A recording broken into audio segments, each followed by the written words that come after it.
Bishop John Sherrington, who's Bishop of Westminster diocese and also the lead bishop on life issues. Your Grace, could you just tell us a little bit about why you're here today? Thank you very much. I'm firstly delighted to be here to be part of this act of witness to all those that died because of the Abortion Act.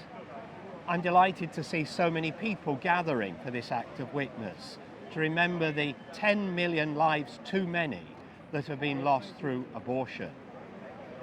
My message is to say, choose life.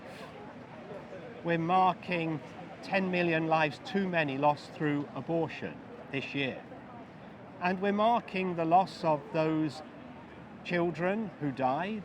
We're marking the loss of who they would have been, their smiles and their tears that people would have loved and known.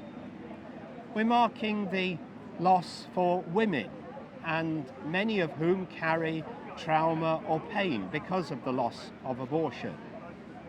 So we're here to witness to the tragedy and to all those lives that have been lost. Very struck on Saturday in one of the papers, there was a very moving article about 3 brothers who walked to Santiago de Compostela. One of them, Reuben, had Down syndrome. And when the brothers set out, the 2 others said, well, we're here to take Reuben to Santiago on pilgrimage. But by the end, they had learned that he was taking them. And Manny spoke powerfully about the fact that through Reuben, he learned to see the world in a different way, through the eyes of his brother, who I believe is 38, and seeing the world through the eyes of an adult who lives with Down syndrome. And so amongst those 10 million too many, for all those who have lost their lives because of the clause in the Abortion Act that permits those with disability to be aborted up to birth. Once they're born, every protection is given them. There's something wrong here that we need to change in our law.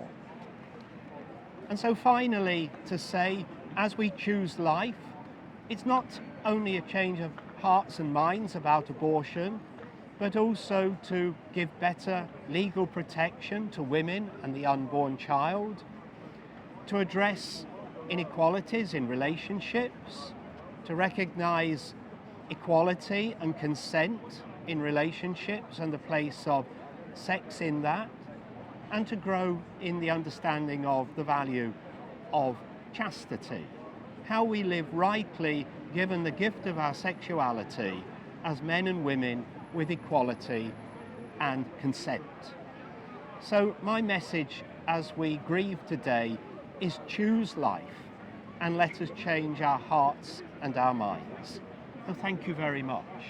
Thank you for being here, and thank you for the hope that you and the Church give to so many women facing such a difficult circumstances. So thank you very much for being here today. Thank you. Please continue to stay tuned in as I speak to more people who are here commemorating the 10 million lives that we've lost since the Abortion Act in this country.